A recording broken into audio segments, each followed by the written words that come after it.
¿Estamos listos? Quiero transmitirte lo que creo Dios me dijo que te diga y insisto, gracias a todos los que están conectados de otras partes del mundo también. Gracias por conectarse, gracias por ser fieles y gracias porque sin ustedes no podríamos continuar y continuamos gracias a la fidelidad de cada quien. Yo te quiero invitar por hoy a los que son chismosos santos nada más. Yo te quiero invitar a espiar detrás de las cámaras, detrás de la cortina de una vida con problemas, que es la mayoría de las vidas.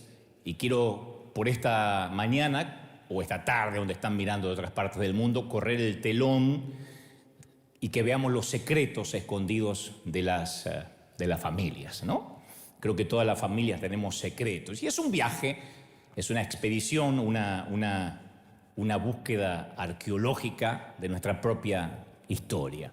Una vez te conté que leí la noticia que me llamó mucho la atención ya hace muchos años, de un hombre que heredó un bosque alemán y que ese bosque había pertenecido a su familia por 400 años. Y cuando este hombre lo hereda, se dio cuenta que los árboles que él ahora cosecha o disfruta los plantó su bisabuelo hace 180 años. Y los árboles que él va a plantar no estarán listos hasta que nazcan sus bisnietos. Entonces él es solo parte de una gran cadena de ese bosque. Y cada generación debe tomar una decisión en esa cadena. O pueden podar todo o seguir plantando.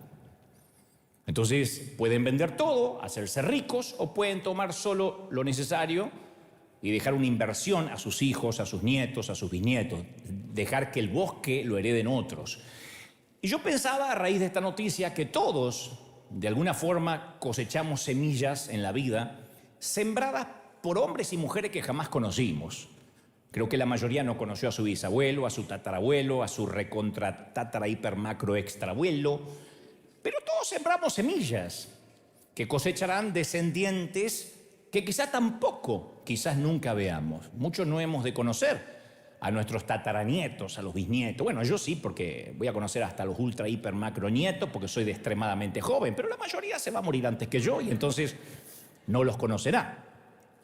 Pero somos, de algún modo, descendientes del pasado y responsables del futuro, fuera de toda broma, ¿no? Hijos del pasado y padres del futuro. Nacidos, en la mayoría, en un bosque que no sembramos, pero estamos en ese bosque. Y yo te tengo una pregunta brutalmente honesta, que consideré seriamente si hacértela o no, pero es una pregunta que yo periódicamente también me hago. ¿Qué aspecto tiene tu bosque? ¿Qué aspecto tiene el mío? Hablo de la familia. Al pararte sobre la tierra que te heredaron, ¿cómo te sientes? ¿Cómo nos sentimos? Porque algunos heredaron una tierra con nutrientes, hileras e hileras de valores, de honestidad. No hablo necesariamente de dinero, de herencia, hablo de legado. Herencia es lo que uno le deja a alguien, legado es lo que uno deja en alguien. Entonces quizás te apoyes en un bosque, en el bosque de tus padres con orgullo, diciendo que bueno, doy gracias a Dios. Y si es así, dale muchas gracias a la providencia divina, porque no todos pueden decir lo mismo, no todos pueden alegar que tuvieron una buena herencia. Muchos no se sienten orgullosos de sus árboles familiares. Algunos solo se heredaron pobreza, algunos heredaron vergüenza, abuso emocional, espiritual, sexual en el peor de los casos. Entonces algunos dicen, me tocó un bosque talado, la cosecha fue levantada y nadie volvió a sembrar jamás y ahí estoy en el medio sin merecerlo. Y a lo mejor, como digo siempre, los recuerdos de tu infancia te causan más dolor que inspiración. Recordar tu infancia no es un momento lindo. Te maldijeron, te ignoraron, te discriminaron, te ningunearon, te rebajaron. Y pensabas, porque todos pensamos eso cuando chicos, que el trato que nos daban era normal. ¿Cuál era el psicólogo que usábamos que las mamás usaban en nuestro tiempo? Mi mamá usaba un psicólogo así con 2 hojitas en la punta. Vení que no te voy a pegar. Vení, pasa que no te voy a pegar. Me vas a pegar, no te voy a pegar. Si te quedas ahí, sí te voy a reventar. Pasa. Y cuando pasaba, ¡pum! Me daba, porque era traicionera. Era Judas la vieja. Eso eran los psicólogos, ¿no? Mi vieja ponía la voz de Batman. Te voy a reventar. Me vas a conocer. Me vas a conocer. Yo no fue ventrílocua porque no se le dio. Y cada uno después crece y se da cuenta que no es normal. Que ese trato no era el normal, ¿no? Y yo hoy quiero hablarle a todos aquellos adultos que tienen un niño en su interior con la mirada perdida, conflictuados, con algún secreto de familia, porque lo tenemos todos, ¿eh? Les quiero hablar a los maridos que todas las noches toman en sus brazos a una esposa rota, un pimpollo marchito, que a pesar de que ya es una mujer adulta, sigue arrastrando todo aquello que alguna vez fue cuando niña. Y también quiero hablarle a aquella mujer que oculta ese secreto que a veces ni el cónyuge sabe. Es un secreto que el maquillaje no puede cubrir, ni las miles de duchas pueden limpiar. Y hoy en día, como iglesia, creo que tenemos que darnos cuenta que los problemas de los adultos, que esto no tiene que ver con sanidad interior necesariamente, ni hacer una búsqueda hipnóptica del pasado, sino que todos los problemas que bregamos en la vida adulta están enraizadas en esas experiencias de la niñez. Siempre mantengo la opinión de que somos los niños que fuimos. No podemos olvidar el pasado. Dios hace las cosas nuevas, pero seguimos teniendo un pasado. Y hay heridas que no se pueden tapar sirviendo a Dios. Viniendo a la iglesia voy a servir a Dios para no pensar en mi infancia. Porque ese servicio a Dios, si es para tapar una herida, termina siendo un apósito, una venda. Entonces tenemos como una constante necesidad de agradar a Dios, de ganarnos su aprobación a través de las buenas obras, de venir seguido a la iglesia. Y Jesús le señaló esa misma falacia a su amiga Marta un día que las visitaba a ella y a su hermana. Marta estaba tratando de encontrar identidad haciendo en lugar de estando con el Señor. Entonces pensamos a veces que la iglesia puede llegar a ser más importante que Cristo. Está bueno servir a Dios, es fascinante, pero no puede pesar más el ritual que la relación, que estar con el Señor.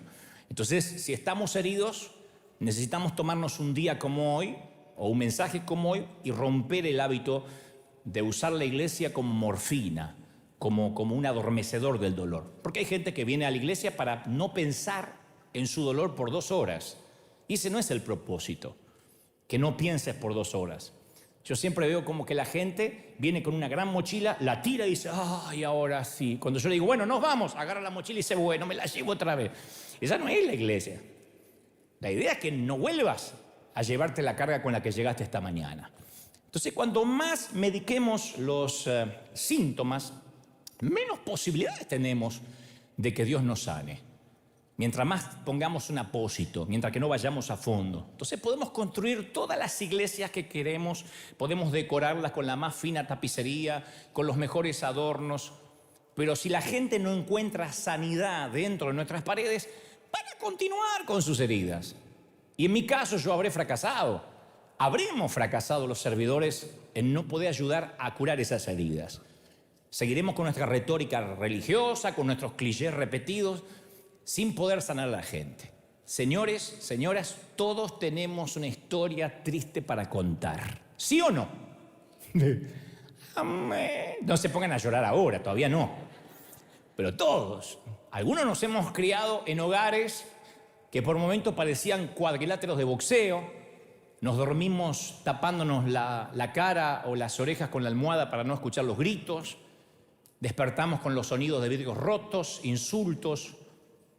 No fuimos capaz las víctimas directas, pero sí testigos de una pesadilla que a algunos nos ha costado despertar. Eso es parte de la familia hispana, de lo que hemos vivido. Como dicen autores, la mutilación de las mentes tiernas, cuyas memorias de niños deberían estar llenas de pelotas de fútbol, de casa de muñecas y no de esa náusea mental de eventos que todavía no podemos digerir. Pero ahí vamos. Y uno se vuelve grande y trata de no pensar en eso y no repetir el patrón. Entonces, esto es lo que a mí me llama la atención, que muchos psicólogos siguen discutiendo, esta es una discusión que no se ha terminado, han discutido por años entre la teoría de que lo que somos, la manera en que nos comportamos, está determinado por nuestros genes. O sea que si tu viejo tenía un carácter putrefacto, vas a heredar lo de tu viejo. Que eso viaja de manera sanguínea. Muchos sostienen eso. Haga lo que haga, te vas a parecer a tu madre. Ninguna se vaya todavía que no terminó, no se desaliente. Otros sostienen la teoría que es el entorno el que nos va puliendo el carácter, el que va formando nuestra personalidad, ¿no? Es el medio ambiente lo que contribuye al comportamiento. Bueno, si creemos en la teoría de los genes, estamos fregados, como dice Montaner, porque no podemos cambiar nada. Ya está. Voy a repetir el patrón de mis padres, de mi abuelo era borracho, mi papá era borracho. Cuando me muera me van a poner en un cajón que diga inflamable, porque si alguien fuma explota toda la casa. Entonces estamos convencidos de que no hay nada que pueda cambiar nuestra vida si esto se trata de genes. Nos queda solo resignarnos a ser hijos fragmentados, a quienes nuestros padres solo transmitieron sanguíneamente lo que ellos son. Eso vamos a hacer. Si creemos en la teoría de la influencia del entorno, entonces el hogar que tuvimos es lo que nos hizo ser lo que hoy somos. Y el problema es que algunos vieron más en su niñez que lo que un adulto jamás soñó en su vida como mayor. Algunos la pasó muy mal en su entorno. Entonces fueron criados en un ambiente y maldecidos por su entorno.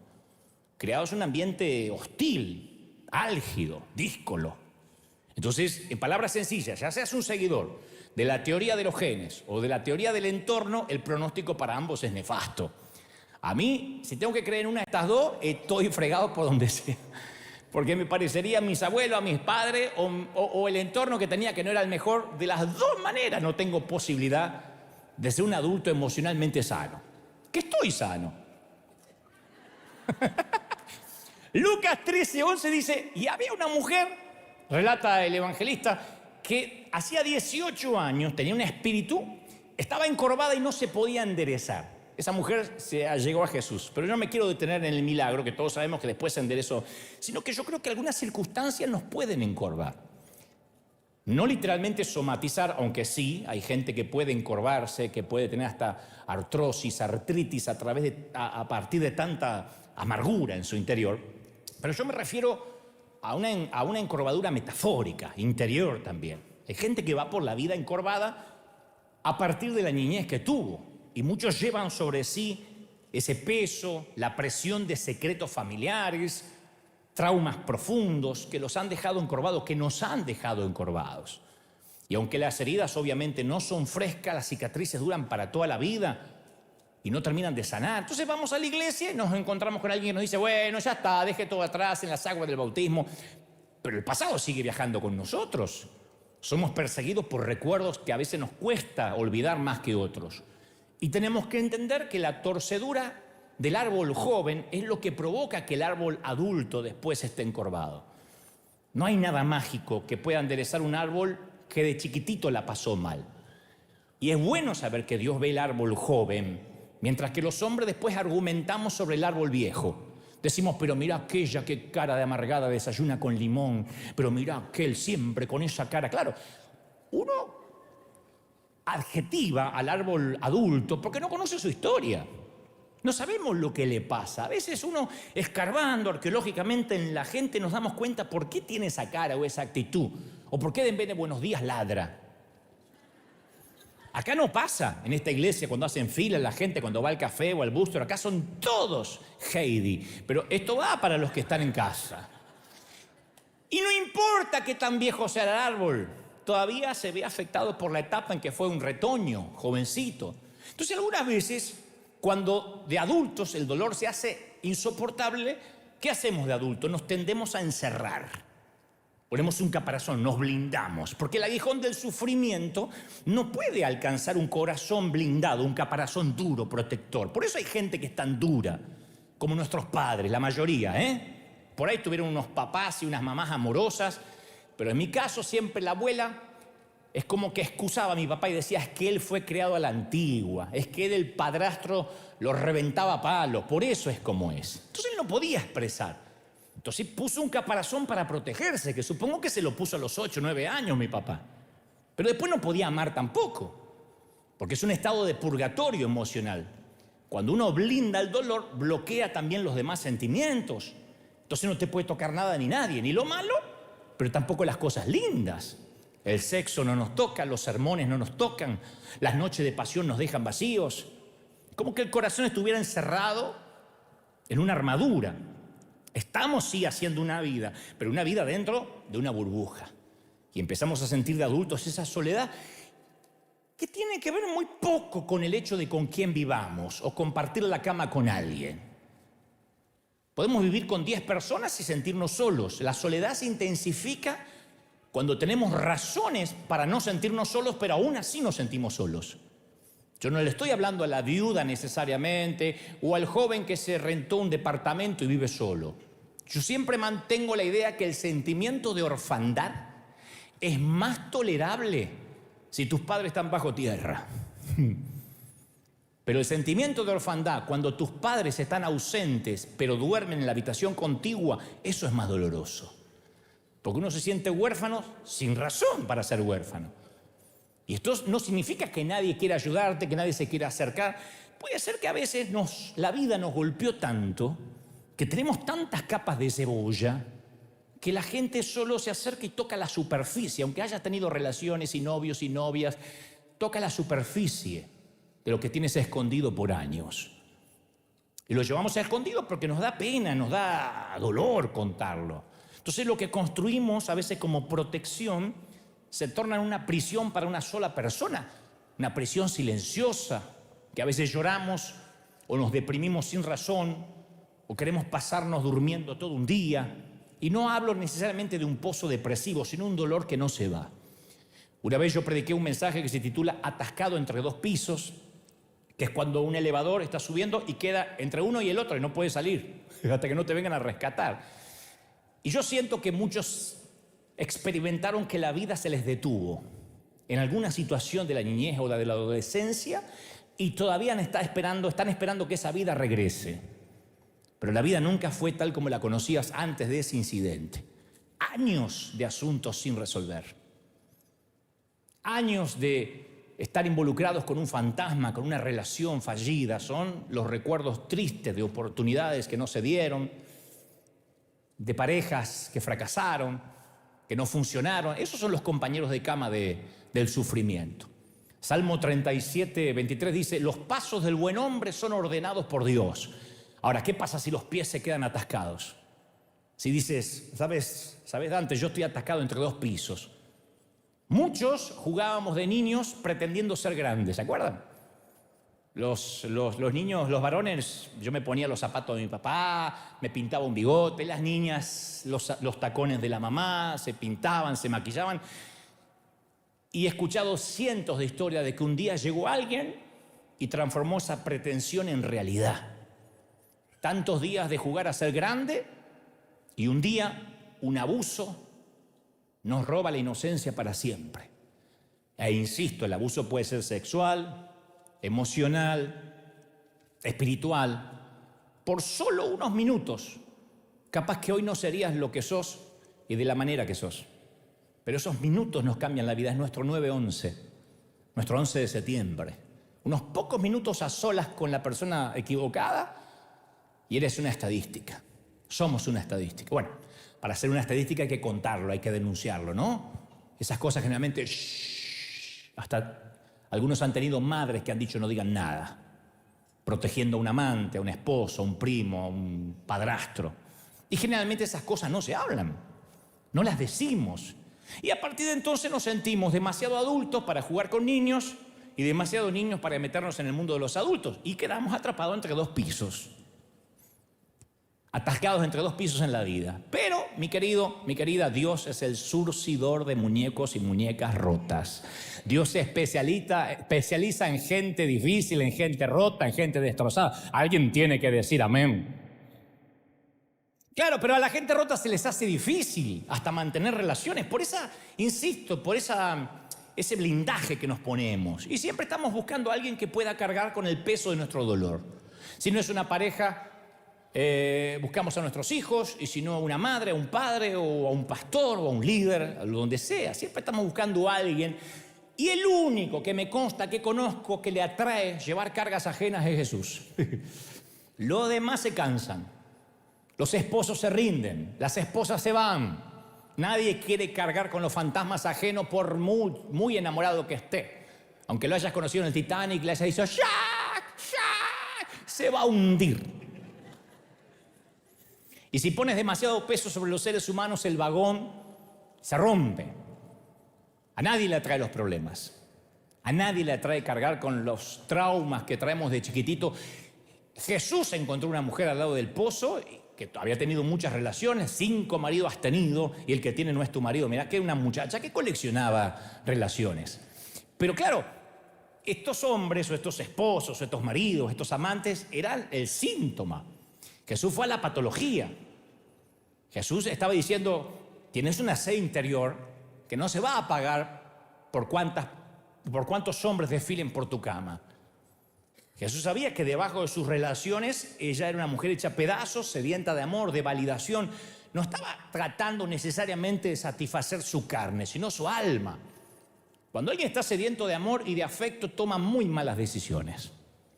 Nadie me diga amén, pero yo sé que lo están pensando. Cuando uno está sediento de afecto, uno dice, Señor, lo que venga, Padre. Y le entregas tu corazón, tu cuerpo a alguien por un poquito de afecto, por un poquito de sentirte que tienes un hogar. Y estamos enamorados a veces de la foto. Hay gente que nunca se enamoró de la persona, sino de la foto, de un estado, de una situación. Y yo quiero esa foto, pero esa foto se constituye con personas, no solamente con imágenes. Y ojo, para estar hecho pedazos, para que la vida nos haya golpeado, no necesitamos ser pobres.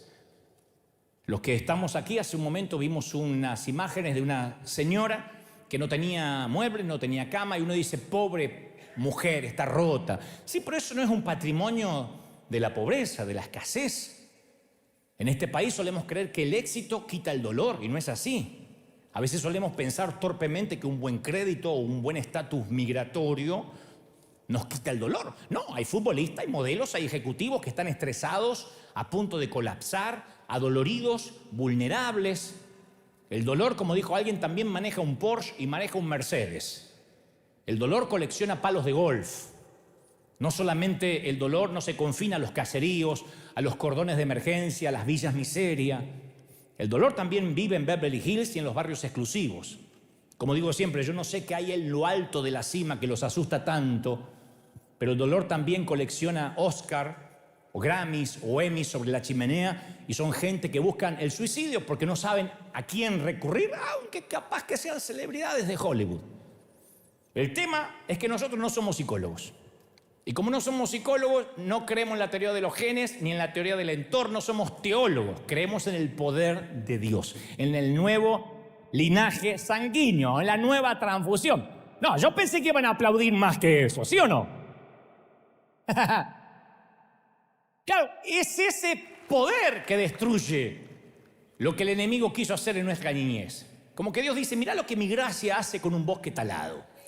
Mirá lo que mi gracia hace con un bosque que estaba completamente estéril. Y yo conozco un hombre que nació en un bosque talado, en un bosque arrasado. No te voy a aburrir con la historia, pero la historia es trágica desde que comienza. Porque su abuelo era un asesino que sacrificaba a sus hijos en rituales religiosos.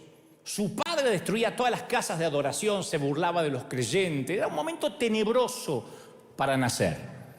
Sin embargo, la Biblia narra que cuando él nace y las prostitutas ofrecían su mercadería en la iglesia, fíjate qué mal que estaban, en las casas de adoración, los magos trataban las enfermedades con hechizos, no había médicos.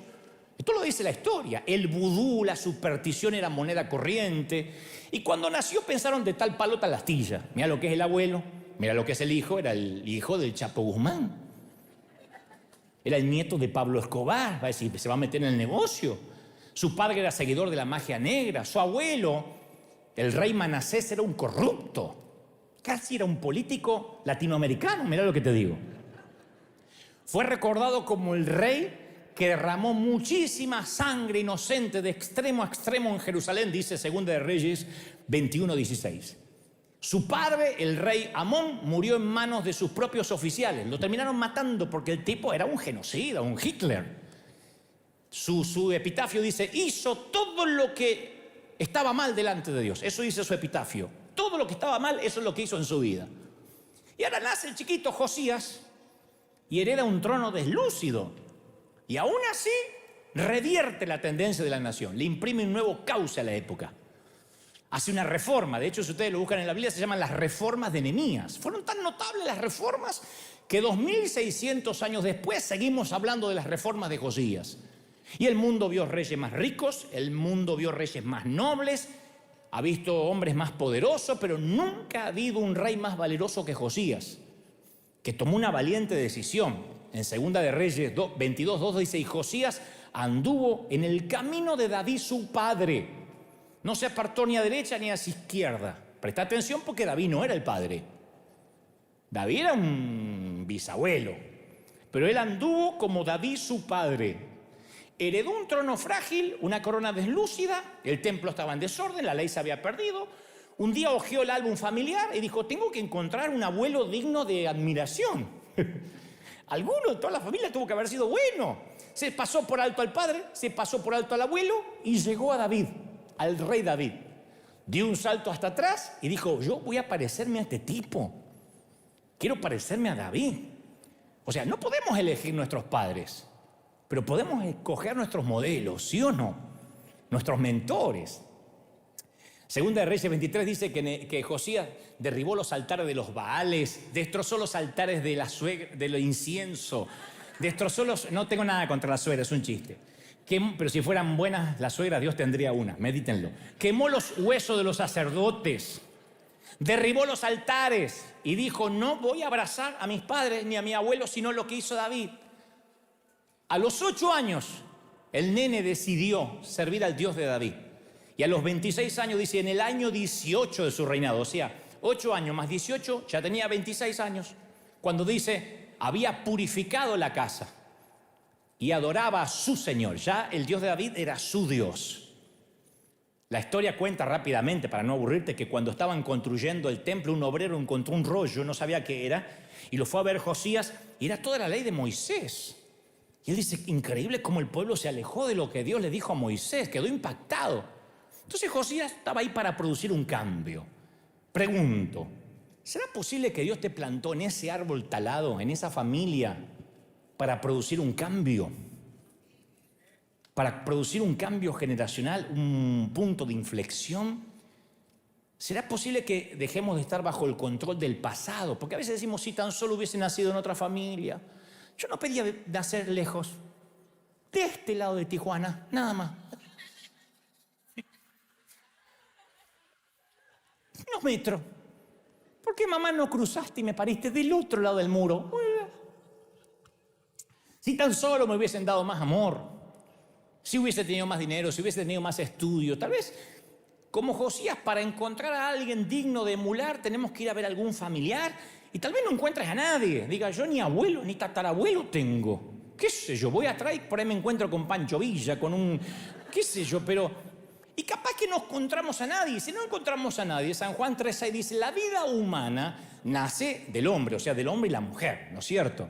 Pero la vida espiritual nace del espíritu. O sea, tus padres te dieron los genes, pero Dios te dio la gracia y te dio el favor para cambiar esos genes. ¿Alguien lo cree, sí o no? Los padres son responsables del cuerpo, pero Dios es responsable del espíritu. Entonces, uno tiene que probar con Dios, porque el ADN de Dios sobrepasa cualquier ADN defectuoso. El ADN de Dios es poderoso, es una transfusión de sangre. Y esos genes de Dios se activan en cualquier momento, pueden activarse en determinado momento. Yo creo que hay genes metidos por Dios dentro de nuestro que están preparados para activarse en un momento especial. Mi abuelo por parte de mi papá, siempre cuento que era alemán. Por parte de mi papá era inglés, londinense, había nacido en Londres. Y yo le preguntaba, porque mi abuelo materno abandonó, mejor dicho, no abandonó su familia, sino que cuando se murió aparecieron 3 viudas.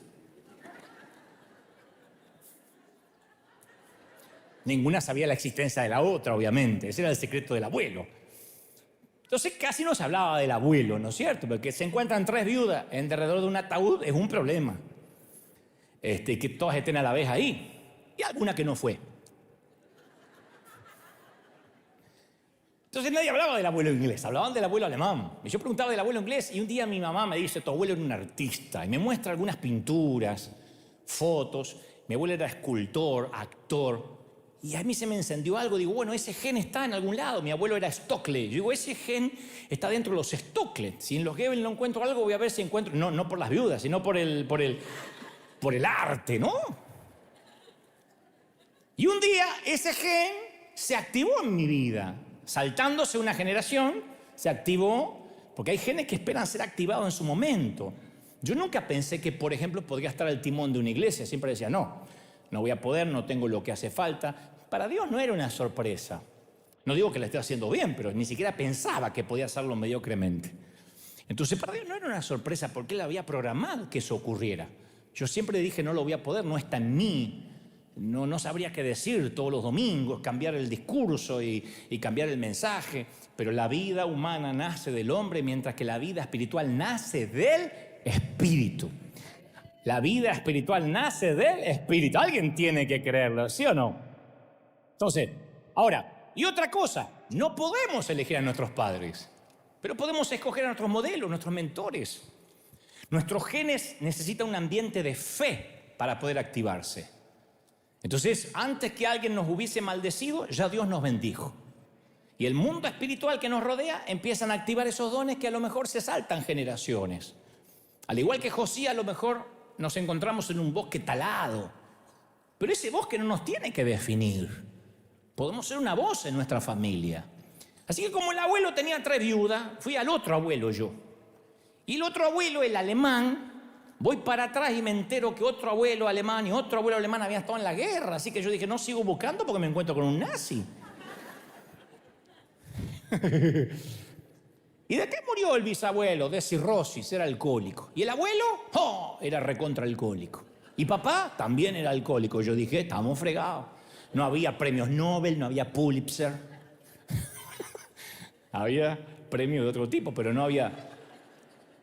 Pero Dios puede levantar al niño desventajado más alto que cualquiera que tiene ventaja. Dios se especializa en eso. Ahora, claro, la batalla de la vida comienza prenatalmente. Antes que nosotros nacemos ya hay una batalla. Uno no nace donde vivir, ¿no? Ya cuando salimos del vientre de nuestra madre hay una realidad. Algunas cosas ya sucedían, ya pasaban antes de que naciéramos, insisto. Llegamos a una realidad. Algunos enfrentamos pobreza, otros enfrentaron discriminación. Son problemas prenatales que ya estaban ahí. Algunos niños nacen gritando por los brazos de un padre que nunca los va a alzar. Nunca verán a un padre volviéndose canoso en las graderías, en las gradas de una cancha de fútbol mirándolos jugar, porque son hijos que se criaron sin papá. Otros encontrarán el tibio cuerpo de su mamá que se está volviendo frío mientras que son sacados a tiempo del vientre materno. Y algunos hasta subconscientemente recuerdan los sonidos del cardiólogo tratando de salvar a una madre que nunca van a conocer. Esas historias están acá, no son inventadas.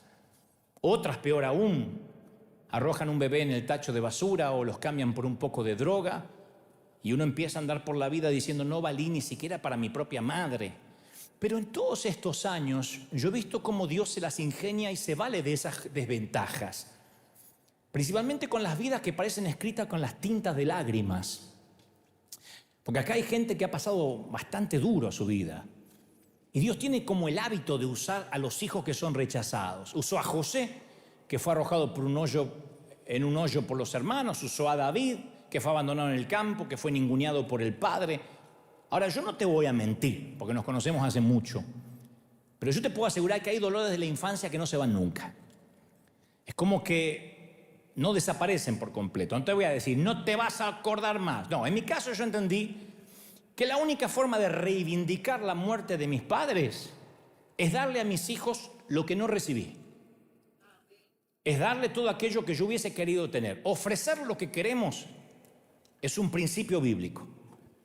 Cortar el patrón y decir, yo le voy a dar lo que a mí no me dieron. Lo que más necesitamos es lo que tenemos que dar. Si no tuvimos amor, es lo que más tenemos que dar. Lucas 6:38 dice, dad y se os dará medida buena, apretada, remecida, porque con la vara que mides serás medido. Entonces puede que ahora estés sufriendo y la estés pasando mal, pero el mejor remedio es dar ese consuelo que no recibiste. La sabiduría de tus cicatrices, de tus experiencias de vida. Y mientras que vas aliviando la carga de otro, también alivias la tuya. Y uno es sanado a través de la propia administración. Yo fui sanado en todos estos años de peregrinar. Yo fui sanado de contar, hasta que ahora lo cuento con gracia, con risa. Pero es como una aplicación, yo tuve que actualizar mi vida. Y recobré nueva fuerza ayudando a otros, levantándome, ayudando a alguien. Las vacunas se hacen de la infección, el antídoto se hace del veneno. Entonces la mejor manera de ayudar a otros no es los que estudian la vida en un libro. Los que ayudan son los que han vivido. Y tú has vivido. Vaya que has vivido y puedes ayudar. Has vivido y has vivido bien. ¿Sí o no? Y nunca vas a ser sanado del todo hasta que no sanes a otra persona. Eso es así. Pablo le dijo a los filipenses, hermanos, yo no pretendo haberlo alcanzado, pero una cosa hago. Me olvido de lo que está atrás y prosigo a la meta, al supremo llamamiento. Me olvido el pasado. El pasado está atrás, no es tu jurisdicción. El pasado no es tu jurisdicción, se terminó. Finish, caput. Ya está. El pasado está muerto. No podemos vivir ahí, no podemos acampar en el pasado. Yo sé que es parte de nuestra vida, pero no podemos sentir pena por nosotros mismos todo el tiempo. Sentir lástima, autocomiseración y decir, ay, pobre de mí, mira, saqué la cola de papá, dice ella. Capaz que cuando ayudemos no queremos compartir los detalles, y está bien. Pero lo único que importa es que ayudemos a sobrevivir a otros lo que nosotros hemos sobrevivido. Romanos 9:28 dice, y para hacer notorias las riquezas de su gloria, las mostró a su gente como vasos de misericordia. A mí me gusta que las Escrituras nos llaman vasos de misericordia. En River somos un hospital del alma porque somos vasos de misericordia. ¿Sabes por qué somos misericordiosos? Porque nuestras raíces están en historias difíciles. Y quienes vivimos historias difíciles, tragedias, superamos una tormenta, tenemos una actitud muy diferente a aquellos que nunca vivieron una tormenta. Yo sé que has sufrido, yo sé que has vivido crisis porque me lo dicen tus ojos. Y eso nos tiene que ayudar. El estar heridos está bueno porque las cicatrices tienen una belleza especial. Las cicatrices son la historia de nuestra vida. Yo te conté una vez que siempre ocultaba la mano derecha porque tengo los dedos mochos porque me los corté en la carpintería de mi papá y siempre ocultaba la mano así, agarraba el micrófono a la izquierda mucho tiempo y después me reconcilié con las cicatrices. Dije, ya está, estos son los dedos que Dios me tocó y otras cicatrices que nunca te voy a contar ni te importan, pero ahí está. Quien no tiene ninguna herida es porque nunca peleó una batalla. Es porque hay heridas, claro, que insisto, que no se ven, pero la sanidad toma mucho tiempo. Las heridas de vida son una placa de honor. Las heridas muestran que no te retiraste, que no te rendiste, que peleaste palmo a palmo los golpes duros. ¿Sí o no? Ahora, escucha. Me voy a meter en un tema más difícil. Yo sé que el divorcio,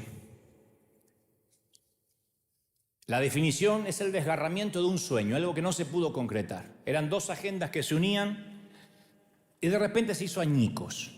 No nos da el tiempo para saber por qué, porque las causas son tan disímiles como la propia humanidad. Cuando algo se destroza, como un jarrón o un vaso, los vidrios caen por todas partes. Eso no significa que porque tus sueños no se realizaron, la de tus hijos no se van a realizar. Que se fregó todo, no significa eso. Porque mientras que estamos en el proceso, mientras que estás en el proceso de recoger los vidrios rotos, hay que tener cuidado de no involucrar a los niños en esa guerra que ellos no eligieron, que no declararon.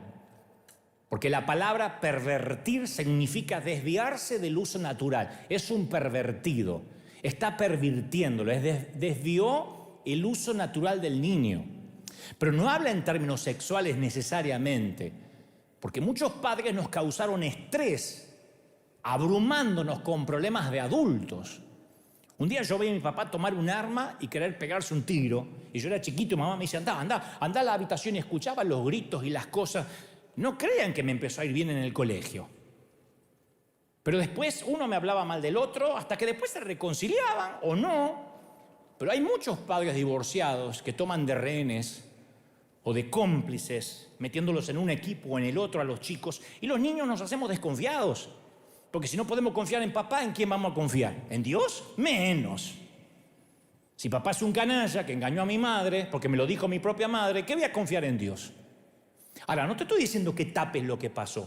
Hay una edad que el niño no tiene ni siquiera injerencia en lo que sucedió. Y uno le está enseñando la desconfianza.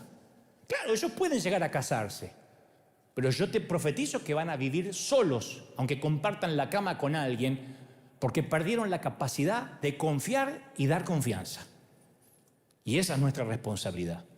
Job 14:7 dice, si el árbol fue cortado, aún quedarán los retoños, los renuevos no van a faltar. Si se envejeciera en la tierra su raíz y su tronco fuera muerto, al percibir el agua los retoños reverdecerán, habrá un brote nuevo. Job dice, hay esperanza para los retoños, aun que vengan de una raíz muerta.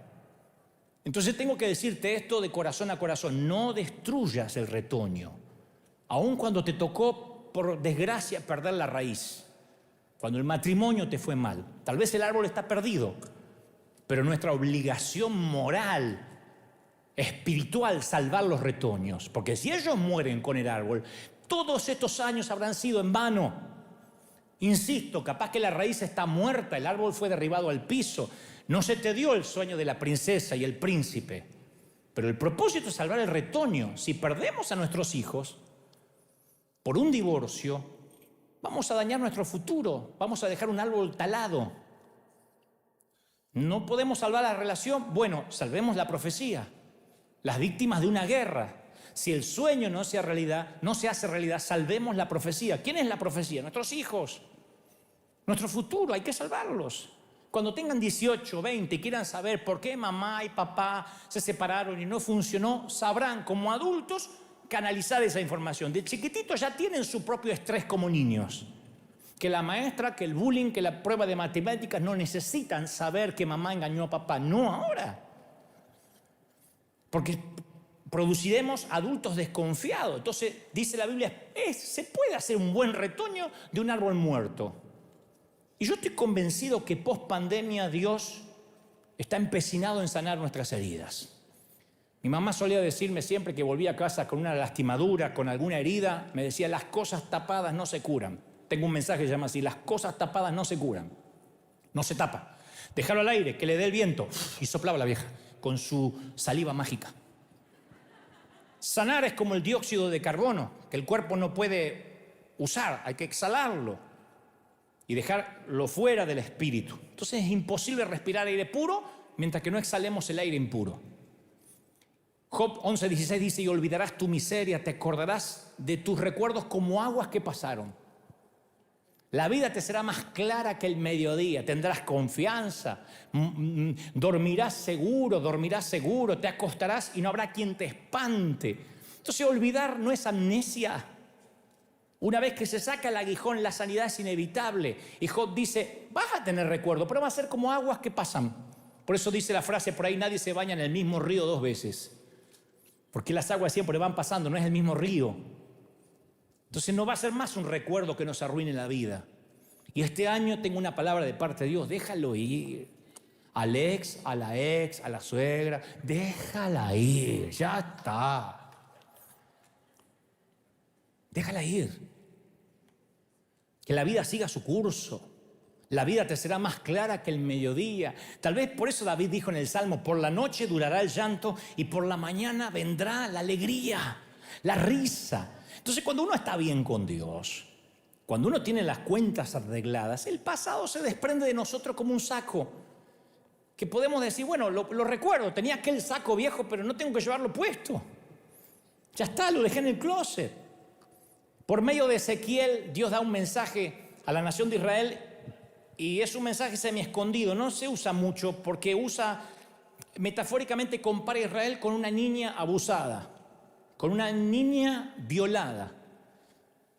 Es como que Dios ve a esta criaturita, la ve a Israel como una criaturita que no había sido cuidada, y Él pasó, la tomó y la cuidó de bebé. Una niña abusada, que si Dios no la hubiese cuidado, hubiese sido sangrando. Dice Ezequiel 16:6, yo pasé junto a ti y te vi sucia en tus sangres. Es escatológico, pero no por eso deja de ser un ejemplo bíblico. Te vi sucia en medio de tus sangres. Y cuando te vi en medio de tus sangres dije, vas a vivir. Te lavé con agua, lavé tus sangres de encima de ti, te ungí, te vestí de bordado, te calcé de tejón, te ceñí de lino, te cubrí de seda. Es una manera de decir, yo soy el único que puede detener la hemorragia del dolor. Aunque hayas crecido, mi querido, Dios te sigue guardando. ¿Cómo te ama el Señor? No te das una idea de cómo te ama el Señor. Él cubre tu desnudez. Acepta el hecho de que Dios te ama y te sigue cuidando. ¿Alguien lo cree? Dígame amén. Entonces deja que Dios te bañe, que Dios te sane. Te acostarás y no habrá quien te espante. A veces el espanto viene de adentro. No hay mayor tortura que la tortura interior. ¿Cómo vamos a huir de nosotros? De lo que nos hicieron, del abuso, de aquel momento. Si no hubiese habido, si no hubiese ido, si no hubiese estado a solas, si mamá me hubiese defendido. Y Dios nos ama tanto que hasta se preocupa por nuestro descanso. Y nos dice, vas a dormir. Dios junta a los desechados, a quienes como la flecha hemos sido sacados de la aljaba de gente mezquina. Él siempre encuentra tesoros en donde la sociedad desecha. Eres un tesoro, por eso estás en River, porque eres un tesoro, porque eres especial, porque eres una persona única. ¿Sí o no? El remedio es la palabra de Dios. Alguien tiene que decir amén. La palabra que escuchas hoy es lo que te va a sanar el pasado. Y cuando comiences esta palabra a meterse en tu interior, vas a poder deshacerte de ese sufrimiento, de ese dolor. Pero necesitamos una revelación de un Dios tierno, porque a veces nuestras referencias son el padre que tuvimos. Yo iba a las iglesias legalistas, así que para mí me cerraba todo. Dios era como mi viejo. Le decía, papá, ¿no me da un abrazo? No, hace falta, hágase macho. Y yo decía, me saqué una buena nota. ¿Y qué quiere, que te felicite? Cuando te diga algo porque hiciste las cosas mal. Así que ese era mi Dios. El concepto de paternidad era un código ético estricto. Yo pensé que ese era Dios. Pero tengo buenas noticias. Dios quiere reprogramar tu mente y decir, yo soy un Dios tierno que te quiere abrazar, jugar con tus cabellos, transformados por medio de la renovación de vuestro entendimiento. Alguien tiene que decir amén. Entonces yo te invito a presentar tu herida para que Dios la sane. Mira, voy a terminar con esto. Dentro de cada adulto, esto no es una novedad, habita el pequeño niño que lo precedió. Los que podemos sonreír de adultos somos niños que sobrevivimos. Yo sobreviví y traté de cuidar a ese niño que se quería morir. Fue una lucha entre el adulto y el niño por muchos años hasta que el niño sobrevivió. Me di cuenta que nuestra edad adulta está enraizada en la niñez, en lo que nos pasó. Y todas las disfunciones adultas, las inseguridades que hasta el día de hoy tenemos son influenciadas a veces o por la presencia o por la ausencia de un padre, de una mamá, de un tutor, de un tío, de un abuelo. Y a veces la ausencia de ese hogar que soñábamos puede originar una pregunta recurrente, ¿no? Capaz que fue algo que hice lo que motivó que mamá dejara o papá dejara a mamá o que se separaron. Y crecemos y seguimos pensando esa bobería, esa babosada. Porque nuestra comprensión es el sistema digestivo de la mente. Entonces, cuando uno es niño llega a conclusiones. Después de adulto dice, no tuve nada que ver. Pero la conclusión todavía permanece en el subconsciente. Si de adultos nuestra comprensión es como la que teníamos, elemental e infantil, llegamos a conclusiones inmaduras.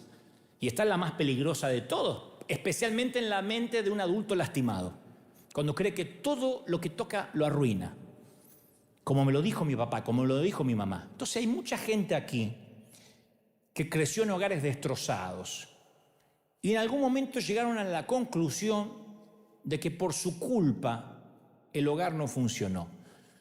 Y provocamos desastres cuando llevamos esos conceptos, insisto, a la vida adulta, porque te producen una persona insegura, toda una vida de inseguridad. Y todo pastor, todo consejero, todo rabino, todo cura que ha aconsejado a un adulto en algún momento se da cuenta que está tocando al niño que fue, que está tocando las experiencias pasadas. Yo te conté muchas veces que cuando tenía 5 años, mi papá estaba completamente borracho, todavía no conocíamos al Señor, y él me dijo que yo era el culpable del cáncer de mi mamá, porque coincidió su embarazo cuando se desató el cáncer en la matriz. Entonces él dijo, por vos, como si yo hubiese pedido nacer, dijo, por vos que tu madre está enferma y se está muriendo. Pero se lo dijo un nene de 5, estaba borracho, yo qué sabía. Y yo le creí. Y como conté una vez, yo no pude por muchos años olvidar esa mirada de odio de mi papá. Y razoné a mis 5 años. Hay algo malo en mí. Hay algo malo que papá ve. Y a partir de entonces no dejé que nadie se acercara lo suficiente para que viera aquello que mi papá había visto. Y me cerré y el caparazón y el blindaje lo hice a los 5 años. Yo todavía no estaba consciente que en los próximos años tendría serios problemas para hablar, que tendría una suerte de dislexia mezclada con problemas de dicción, pero todo empeoró a partir de ese día. 5 años. Y me cambió la vida tal como la conocía. No me daba cuenta que éramos pobres, no me daba cuenta que mamá estaba enferma de cáncer, pero me daba cuenta que yo era el problema. Entonces me transformé en un niño triste, retraído, incapaz de expresar mis emociones. Mi mundo interior se derrumbó. Era el más chiquito de los hermanos y en gran parte de mi niñez yo podía haber jurado que no tenía futuro. Si vos me preguntabas a los 10, a los 11, a los 12, yo te decía, no soy inteligente, nací sin ningún don. Y me dijeron tímido, introvertido, antisocial. Una maestra arriesgó de que tenía un autismo leve, que tenía que ir a terapia. Y mis próximos años no fueron mejores que ese día. También cuento que mis padres no me mandaron al jardín de infantes, al kinder. Mi debut fue a los 5 años, ese mismo año, en la escuela primaria. Un frío mediodía de marzo de 1973. Yo fui al colegio por primera vez, mi mamá se moría de cáncer en casa, mi padre estaba siempre ausente o ebrio, que es lo mismo, y mi hermano de 11 años me llevó al colegio, mi primer fatídico día. 4 horas en un aula con una veintena de chicos desconocidos, y a mí no se me ocurre que puedo ir al baño durante los recreos. Y tampoco nadie me enseñó que puedo pedir permiso para ir. Así que me muero de vergüenza, me orino en la sillita, mis pantalones chorrean, mis zapatos acordonados marrones están empapados. Y lo único que recuerdo es que me tapaba la cara con los pequeños brazos. Y me quedo sentado ahí, lo más que puedo aguantar. Por fortuna la maestra no se da cuenta del incidente y dice, vamos nene, afuera, a cantarle la bandera y a casa. Y ahora son las 5 de la tarde, salgo fuera en medio de las risitas burlonas, mi hermano me espera en la puerta y él con sus amigos de 11 años vienen detrás mío, lo que más recuerdo. Vivimos a unas 4 cuadras del colegio, mi hermano está avergonzado de mí, lo entiendo, porque tengo los pantalones empapados y me hace caminar unos pasos más adelante de sus amigos. Y detrás de mí yo escucho los pasos de los niños que son crueles, que me dicen el meón, se pilló y otras palabras más argentinas, ¿no? Y yo camino mirando el suelo, estoy llorando en silencio, avergonzado. Decido que no quiero estar más con la gente, ni en público, ni que me vean, que no voy a hablar nunca más nada. Mi madre siguió luchando contra el cáncer. En 2 años más conocimos a Jesucristo, la vida de los Goebbels cambió, pero yo permanecí triste. No sé cuál de los 2 incidentes me marcó más. Me dediqué a dibujar, a leer libros con voracidad. Fui un niño de ojos tristes, melancólicos, profundos. No encuentro una sola foto de pequeño que me esté riendo o sonriendo. Introvertido, me decían. En esos tiempos se resumía, es un chico raro, es un chico triste. Pero un buen día, Dios decidió que me iba a hacer reír por el resto de la vida. No sé cuándo sucedió, pero un día me empecé a reír. Capaz que fue cuando me di cuenta de lo que Dios puede hacer con material fallado, ¿no? Cómo Él puede reciclar lo que la sociedad desecha. Creo que es la explicación más lógica que encuentro, que desde hace más de 40 años el Padre se ha empecinado en hacer reír a aquel niño que vivía con los ojos tristes, y quién sabe, al hacerlo reír a él, que ahora es adulto, quizás haga reír a otros, a millares de personas. Entonces te doy un consejo que no me pediste. Nunca te rías del niño con los pantalones orinados. Nunca te rías del niño de los ojos tristes, o la niña abusada, o de aquel chiquito que no tuvo su mami o que extraña los abrazos. Porque podría ser quien se ría durante los próximos años de adultos sabiendo lo que Dios hace justamente con ese material, con esta gente, con aquellos que no daban 2 centavos por nosotros. Nunca te rías del niño que va orinado. Podría ser quien te inspire el día de mañana. Podría ser ese hombre, esa mujer que te haga cambiar de vida. Si ese aplauso porque cree que Dios te habló, dale un aplauso al Rey de Reyes, al Señor de Señores. Vamos, póngase de pie y denle el mayor aplauso de la historia. Vamos, el mayor aplauso que tengas de pie al Señor de Señores, al Rey de Reyes. El Rey está en casa hoy.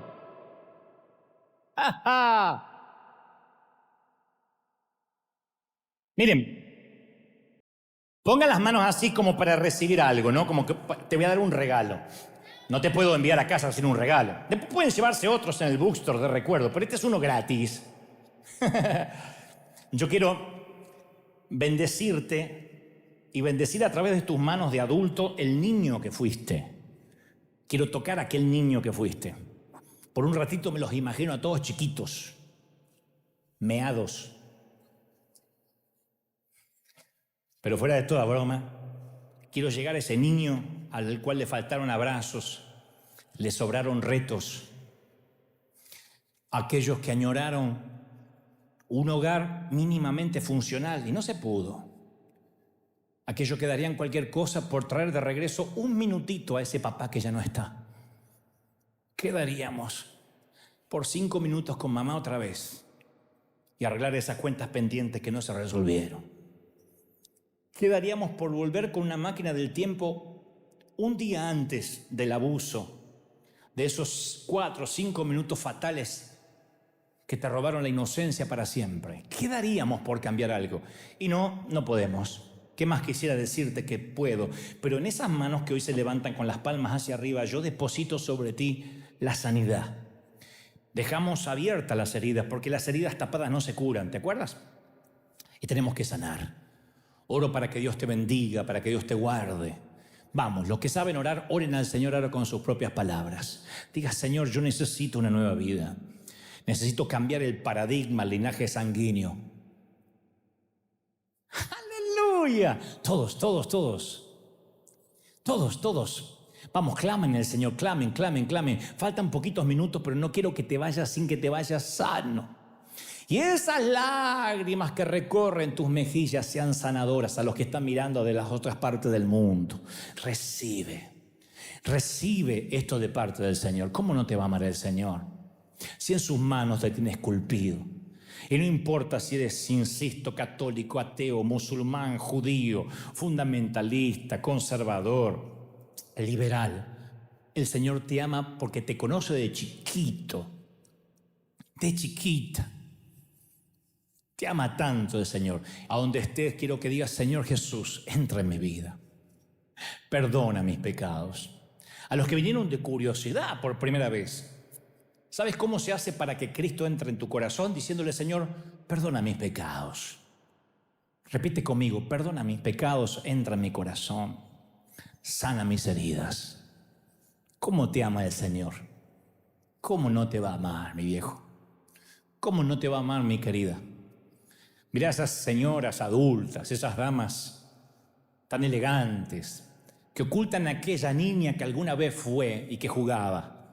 El Señor me dice: aunque tus sueños no fueron lo que pensaste y algunos de ellos quedaron en el camino, yo te sigo viendo como esa niña que todavía con hemorragia sufre el dolor de un pasado que parece que te estancó en medio de 2 pisos.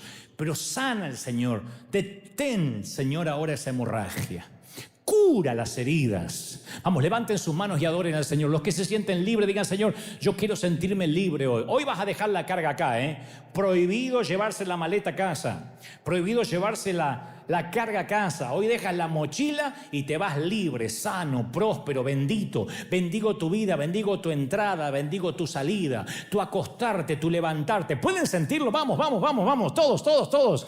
Algo está pasando. Son los minutos finales. Pero yo siento que algo se ha liberado en la atmósfera. Algo se ha liberado en el ambiente. Cosa que ojo no vio, ni oído yo, ni han subido a corazón de hombre. Son las que Él tiene. Presencia del Espíritu. Toca ahora. Más niños, jóvenes, ancianos, adultos, reciban una sanidad del cuerpo, reciban sanidad del alma, reciban sanidad en el espíritu. Mirá, hay gente encendida en fuego. Es un fuego que purifica, que sana. ¿Cómo te ama el Señor, mi querido? ¿Cómo te ama, mi niña? Te abraza el Señor.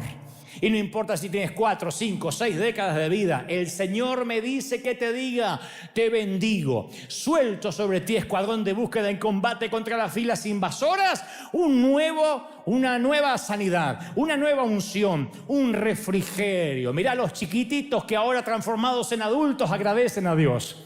Vamos, juega mucho, ríe mucho, déjale las preocupaciones al Padre. De eso se trata la vida. Juega mucho, diviértete mucho y déjale las preocupaciones a papá. A estos niños encerrados en cuerpos de adultos los bendigo, inclusive a los niños que están aquí, a los adolescentes, a los que nos miran del otro lado, para que cualquier secreto de familia se termine hoy para siempre, que sean como aguas que pasan y seamos libres para siempre, en el cuerpo, en el alma y en el espíritu. Amén y amén. Que Dios te bendiga. No se vayan todavía, pero los que están en televisión, a los que están de otro lado, chau, que Dios te bendiga con este gran aplauso. Firme como talón de oso. Nos vemos dentro de 7 días. Gracias por estar. Gracias, gente del resto del mundo.